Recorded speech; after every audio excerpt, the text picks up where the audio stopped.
Did you know that hazing has caused at least one death per year since 1972? For many fraternities and sororities, hazing is a ritual. It frequently includes excessive drinking, strenuous physical activity, and occasionally nasty activities. But how can it occur so frequently? You can't picture any of these people being part in a hazing that could result in someone's death, or any of the victims drinking so much alcohol by themselves. Individuals do not haze themselves, but membership in an organization, particularly a fraternity or sorority, can significantly alter a person's conduct. Many hazing rituals require a certain level of deindividualization, as defined by psychologists. Deindividualization may cause people to do or say things they would not typically do outside of a group setting. It can be extremely deadly in fraternities, sororities, religious organizations, or during political protests. But not all deindividualization is harmful or aggressive. This video defines deindividualization and explains what it means for those working in large corporations. Staying conscious of deindividualization and how it affects your thoughts might help you keep a strong sense of self even in crowded situations. Hey everyone, it's Knowle, your gateway to understanding human behavior and emotions. Join us for fascinating insights. Hit subscribe for a part of our journey through the exciting field of psychology. What is deindividualization? Deindividualization is a process in which an individual loses their sense of self when in a community.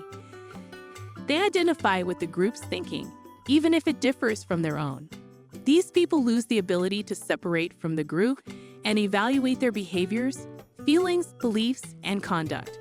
Instead, the behaviors, sentiments, ideas, and behavior of the group are adopted by the individual, and they begin to act in line with the group. You might be wondering how this happens. There are several reasons why people lose their sense of self, particularly when surrounded by a large group. The first phenomenon is known as the bystander effect, or diffusion of culpability. So who is accountable for putting a halt to a huge group's aggressive behavior? Many people ask this question. In a large group, who is accountable for intervening or assisting someone who may be in distress? One could argue that everyone bears that obligation, so why should you act if someone else will help? The distribution of responsibility is a type of attribution in which others believe that someone else should be accountable for taking action. Perhaps you believe the guy next to you is more responsible because he is bigger or stronger. Perhaps the person closest to two persons fighting should be accountable for breaking it up, based on the law of proximity. The more individuals you see in a crowd, the more people you can assign your responsibilities to. This is a major concern. Second, we have anonymity. When you stand alone, others can only recognize you for who you are. However, when you're in a throng, you may believe you've lost that option. You are instead labeled as a member of the crowd. With anonymity and no responsibility, you may act in ways you would not typically do if you knew you were being held accountable. The third reason is suggestibility. So when people are unsure what to say or do, the first thing they do is look to those around them. So, in or out of a throng, they let others fill in the blanks. This suggestibility may cause you to remember things inaccurately, alter your mind about what you believe, or act in specific ways. And in a crowd, you may see numerous people explicitly or indirectly urging that you believe something or act in a particular way. And it's hard not to believe it when so many people say so. So there are three possible grounds for individualization: responsibility distribution, anonymity, and suggestibility. I want to discuss the history of deindividualization, as these concepts are not new to the field of social psychology. In 1895, a French psychologist released a book titled The Crowd. According to the book, when people create a crowd, the mob's thoughts take over, much like a spreading virus, and everyone is swept away. He also claimed that the crowd's mentality is intellectually weak, emotional, and reduces people to a more primal level. It's similar to the only as strong as the weakest point concept, in that everyone in the audience can get engaged. The author Gustave Le Bon and his work prompted numerous psychiatrists to expand on these ideas. However, it wasn't until 1952 that the phrase deindividualization was coined.